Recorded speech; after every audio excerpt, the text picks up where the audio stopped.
कुछ तो ऐसा हुआ है जिसके बाद अफगानिस्तान की सरकार खुलकर पाकिस्तान के खिलाफ खड़ी हो गई है। इतना कि तालिबान ने सीधे चेतावनी दे डाली कि पाकिस्तान चाहे जितनी धमकियां दे, अफगानिस्तान पर हमला करके वो कभी कामयाब नहीं हो पाएगा। सीमा पर बढ़ते तनाव, शांति वार्ता की असफलता और टीटीपी पर उठते आरोपों के बीच अब सवाल ये है कि इस बार किसने किसके सब्र की आखिरी सीमा पार कर दी। तालिबान की सख्त प्रतिक्रिया ने पाकिस्तान की रणनीति पर गंभीर सवाल उठा दिए हैं और दोनों देशों के रिश्तों को नए टकराव की ओर धकेल दिया है। नमस्कार दोस्तों, आप देख रहे हैं इंडिया डेली का डिजिटल प्लेटफॉर्म और मैं हूं आपके साथ तान्या त्यागी। नमस्कार, मैं हूं आपके साथ इशिका त्यागी। आज हम एक ऐसे मुद्दे पर विस्तार से चर्चा करने जा रहे हैं। जी हाँ, विस्तार से एक ऐसे मुद्दे पर चर्चा करने जा रहे हैं जिसने पूरे दक्षिण एशिया की स्थिरता, सुरक्षा और राजनीतिक माहौल को गहराई से प्रभावित किया। तालिबान और पाकिस्तान के बीच बढ़ती खिंचाव, कड़े बयान, टीटीपी के मसले को लेकर उठते सवाल, गुप्त सैन्य अभियानों के आरोप और सबसे महत्वपूर्ण, दोनों देशों के बीच विश्वास का तेजी से खत्म होना। तालिबान के प्रवक्ता सुहेल शाहीन ने पाकिस्तान पर जिस तरह के आरोप लगाए हैं और पाकिस्तान ने जिस लहजे में धमकियां दी हैं, उससे ये मामला अब केवल दो देशों के बीच की तनातनी नहीं रहा, बल्कि पूरे क्षेत्र की सुरक्षा के लिए एक चेतावनी बन चुका है। आज हम पूरी कहानी शुरुआत से समझाएंगे। बयान क्या आए, क्यों आए, किसके पीछे क्या राजनीतिक और सुरक्षा की मजबूरियां हैं, सीमा पर क्या हालात है, टीटीपी की दास्तान क्या है और आने वाले दिनों में कौन कौन सी बड़ी घटनाएं हो सकती हैं। बिल्कुल इशिका, ये मुद्दा सिर्फ कूटनीतिक नहीं बल्कि सुरक्षा, राजनीतिक रणनीति, आर्थिक दबाव और सामाजिक असर हर स्तर पर बहुत गहरी जड़ें रखता है। तालिबान के बयान ने पाकिस्तान को सीधे कटघरे में खड़ा कर दिया है। सुहेल शाहीन ने साफ कहा कि पाकिस्तान समाधान चाहता ही नहीं है, पाकिस्तान बातचीत से भाग रहा है और ये नए तनाव की असली वजह है। उनका बयान सिर्फ एक प्रतिक्रिया नहीं था, बल्कि पूरे साक्षात्कार में उन्होंने पाकिस्तान पर कई गंभीर आरोप लगाए। पाकिस्तान गुप्त सैन्य अभियानों की योजना बना रहा है। पाकिस्तान अफगानिस्तान में अस्थिरता फैलाने के लिए आईएसआईएस जैसे तत्वों का इस्तेमाल करने की सोच रहा है।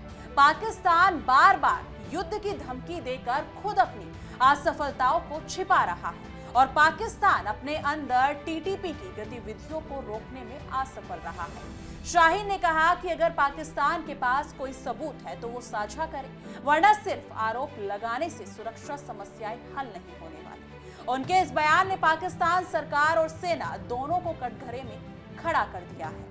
अब सवाल उठता है कि पाकिस्तान ऐसी कठोर भाषा में क्यों बात कर रहा है। इसका जवाब पाकिस्तान की आंतरिक राजनीति और सुरक्षा चुनौतियों में है। पाकिस्तान में टीटीपी के हमले पिछले सालों में काफी बढ़े हैं और पाकिस्तान सरकार लगातार इस बात का आरोप लगाती रही है कि टीटीपी अफगानिस्तान की जमीन से ही संचालन करती है। लेकिन तालिबान कहता है, अगर आपके पास सबूत है तो दीजिए ना।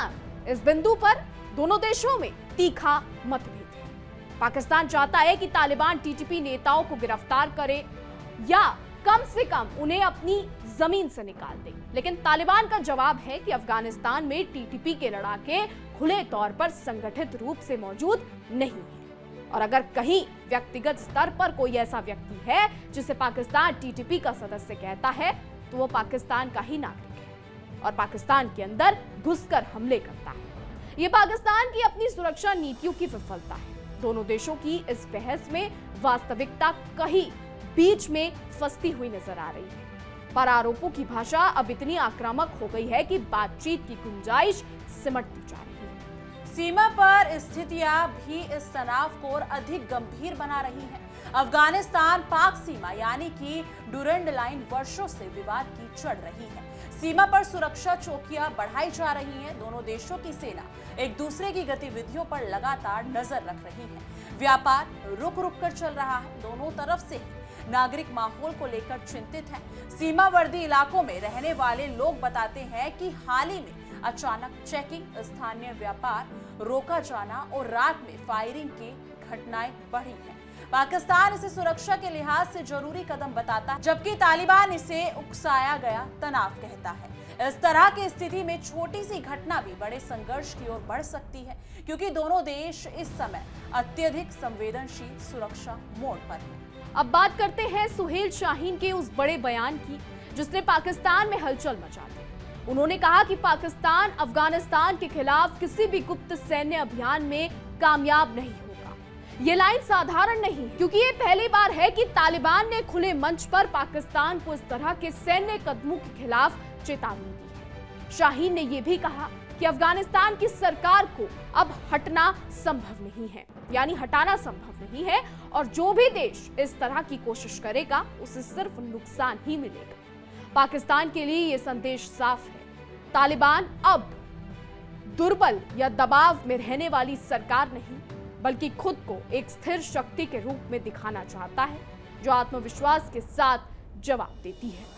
लेकिन पाकिस्तान की ओर से ये भी सरल नहीं कहा गया है कि रक्षा मंत्री ख्वाजा आसिफ का बयान कि अगर शांति वार्ता विफल होती है तो युद्ध का विकल्प खुला है, सीधा तालिबान को चेतावनी था। सेना प्रमुख आसिम मुनीर ने भी हाल ही में तालिबान के प्रति सख्त रुख जताया।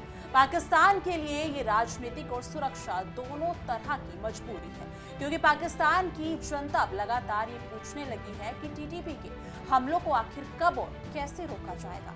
पाकिस्तान ये भी कहता है कि तालिबान राजनीतिक दबाव में टीटीपी को खुली छूट दे रहा है, यानी दोनों देशों की नाराजगी अपने अपने राजनीतिक संकटों से भी प्रभावित है। टीटीपी की बात पर एक पल रुककर उसे गहराई से समझना बहुत जरूरी है। टीटीपी एक अत्यंत जटिल और कई गुटों में बटा संगठन है। इसके मूल सदस्य पुराने तालिबान से निकले गुट, स्थानीय मिलिशिया, कई बार सीमा पार से जुड़े आपराधिक गुट, ये सब मिलकर इसका ढांचा बनाते हैं। पाकिस्तान अक्सर तालिबान को दोष देता है, लेकिन यह भी सच है कि टीटीपी के कई हमले पाकिस्तान के भीतर की कमजोरियों, भ्रष्ट नेटवर्क और स्थानीय समर्थन की वजह से भी सफल होते हैं। तालिबान कहता है कि वो अपने क्षेत्र में टीटीपी को संगठित होने नहीं देता, लेकिन पाकिस्तान का तर्क है कि टीटीपी खुलकर अफगान इलाकों में रहता है और योजना बनाता है। इस तर्क वितर्क का कोई स्पष्ट हल अभी भी नहीं दिख रहा है। अब बात करते हैं आने वाले दिनों में संभावित परिदृश्यों की, क्योंकि किसी भी बड़े संघर्ष से पहले हमेशा कुछ संकेत दिखाई देने लगते हैं। पहला और सबसे अच्छा रास्ता कूटनीति। अगर अंतर्राष्ट्रीय दबाव बढ़ा या चीन, कतर, अमेरिका या ईरान जैसे देश मध्यस्थता में आए तो स्थिति शांत हो सकती है। दूसरा, सीमित सैन्य कार्रवाई, और वहीं पर पाकिस्तान कुछ चुनिंदा इलाकों में ड्रोन स्ट्राइक या सीमित ऑपरेशन कर सकता है, जिससे तालिबान की प्रतिक्रिया तीखी हो सकती है। और तीसरा, बड़े पैमानों पर संघर्ष। ये रास्ता सबसे खतरनाक है, क्योंकि दोनों देशों की आर्थिक स्थिति कमजोर है और किसी भी बड़े युद्ध से क्षेत्र में मानवीय संकट और बढ़ सकता है। चौथा, अंतर्राष्ट्रीय हस्तक्षेप। अगर स्थिति खराब होती है तो संयुक्त राष्ट्र या बड़ी शक्तियां दखल दे सकती है। अब इस पूरे संघर्ष के बीच आम नागरिकों का क्या? सीमा के दोनों ओर रहने वाले लोगों के लिए जीवन पहले ही कठिन है। व्यापार रुकने से रोजगार प्रभावित होता है, सीमा पार रिश्तेदारों का आना जाना कठिन होता है, और स्कूलों में भी असुरक्षा का माहौल बन जाता है। पाकिस्तान और अफगानिस्तान दोनों देशों में पहले से ही आर्थिक दबाव है, और अगर ये तनाव बढ़ता है तो दोनों देशों की गरीब जनता पर इसका सबसे बड़ा असर पड़ेगा। इसलिए यह मुद्दा सिर्फ दो सरकारों की बातचीत से नहीं जुड़ा है, बल्कि लाखों लोगों की रोजमर्रा की जिंदगी से भी जुड़ा है। आने वाले दिनों में नजर रखने वाली बातें साफ है कि क्या पाकिस्तान कोई सबूत साझा करता है, क्या तालिबान उसके जवाब में कोई नई रणनीति अपनाता है, और क्या अंतर्राष्ट्रीय समुदाय मध्यस्थता की कोशिश करता है। इन तीनों सवालों पर आने वाले 5-7 दिन बेहद महत्वपूर्ण होंगे। अगर बातचीत ना हुई तो आगामी हफ्तों में सीमा पर बड़ा तनाव, मीडिया में कड़े बयान और कूटनीतिक टकराव और बढ़ सकते हैं। तो कुल मिलाकर पूरी तस्वीर ये है कि पाकिस्तान और तालिबान दोनों राजनीतिक दबाव में हैं। दोनों अपने अपने नागरिकों को जवाब देना चाहते हैं। दोनों ये दिखाना चाहते हैं कि वो कमजोर नहीं है। लेकिन असली समाधान वही होगा जो बातचीत, सबूतों और आपसी भरोसे से निकलेगा, हथियारों से नहीं, धमकियों से नहीं।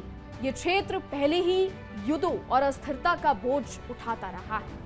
एक और संघर्ष इसे और ज्यादा पीछे धकेल देगा। उम्मीद यही है कि कूटनीति जीते और युद्ध का रास्ता बंद हो। लेकिन इस मुद्दे पर आपकी क्या राय है? क्या यहाँ पर सहमति नजर आएगी? इस मुद्दे को लेकर आप क्या सोचते हैं? कमेंट सेक्शन में अपनी राय जरूर साझा कीजिएगा। बाकी बने रहिएगा इंडिया डेली के डिजिटल प्लेटफॉर्म पर। देखते रहिए हमारा खास शो तहकीकात, हर खबर की तह तक।